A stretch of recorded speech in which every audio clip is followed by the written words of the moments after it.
안녕하십니까? 생애빛 5분 산책에 오신 것을 환영합니다. 많은 그리스도인들이 하나님의 계명을 지킨다는 일에 있어서 부정적인 측면으로만 생각을 합니다. 이런 것은 하지 말고 저런 것은 금해야 한다는 금지의 법으로만 생각을 합니다. 여러분, 이와 같은 태도로서 하나님의 계명에 접근하는 것이야말로 마귀가 가장 좋아하는 태도입니다. 왜냐하면 마귀는 말이죠, 사람이 하나님의 계명에 대한 부정적인 견해를 가질 때에 우리가 구원에서 멀리 떨어질 것을 잘 알고 있기 때문에 그렇습니다. 여러분, 계명은 하나님께서 당신의 모든 백성들에게 그들을 구하기 위해서 주위에 세워놓으신 사랑의 벽입니다. 만약 우리가 하나님을 사랑한다면 그분께서 법률로 금지해 놓으신 것들을 매우 두려운 마음으로 하지 않게 될 것입니다. 여러분, 십계명의 뜻은 하나님의 사랑의 초청입니다. 너희가 나를 사랑하면 살인하지 않을 텐데, 너희가 나를 사랑하면 우상을 섬기지 않을 텐데, 그렇게 말씀하시는 것입니다.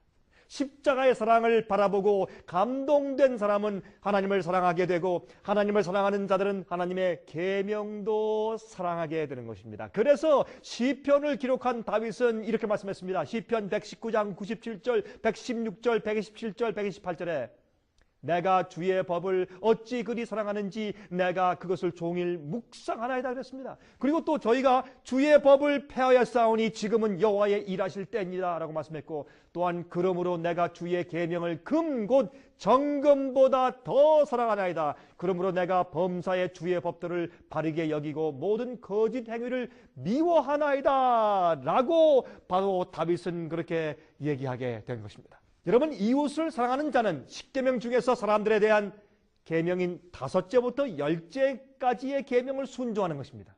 내 부모를 공경하라, 살인하지 말라, 간음하지 말라, 도적질하지 말라, 내 이웃에게 거짓 증거하지 말라, 탐내지 말라. 이런 것은 이웃을 사랑하는 것입니다. 또한 그러므로 갈라디아 5장 14절에 말씀하기를 온 율법은 내 이웃을 사랑하기를 내 몸과 같이 하라 하신 말씀에 다 이루었나니라고 말씀하신 것입니다. 여러분, 하나님의 율법에 기록된 십계명을 네 글자로 줄인다면 사랑하라 라는 말입니다. 왜 그렇습니까?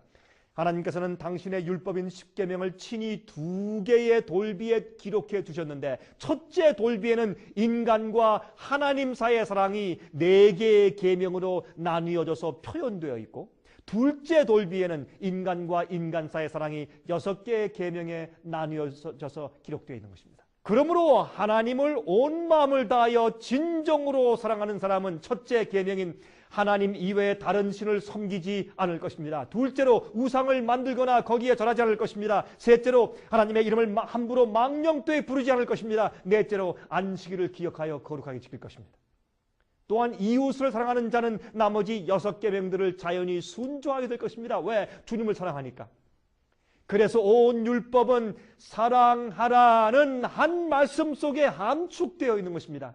마음속에 참 사랑을 소유하고 있는 사람은 하나님의 율법을 지키는 일에 아무런 어려움이 없는 것입니다. 왜냐하면 그것은 너무나 당연하고 자연스러운 일이기 때문에 그렇습니다. 여러분이시요, 여러분은 정말 거듭난 경험을 하셨습니까? 거듭난 사람은 주의 계명을 사랑할 것입니다. 그리고 주님께 순종하는 것이 어려운 것이 아니라 즐거운 일이 될 것입니다. 여러분이시요, 여러분 저희 사무실에 전화해서 신청하십시오. 아직도 하지 않으신 분들 계십니까? 신청하십시오.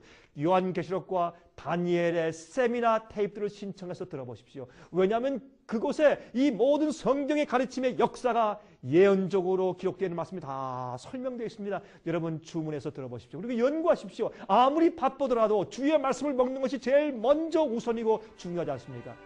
그래서 성경을 올바로 하시고 올바른 진리대로 사시기 바랍니다. 제가 다음 시간 다시 뵙겠습니다. 안녕히 계십시오.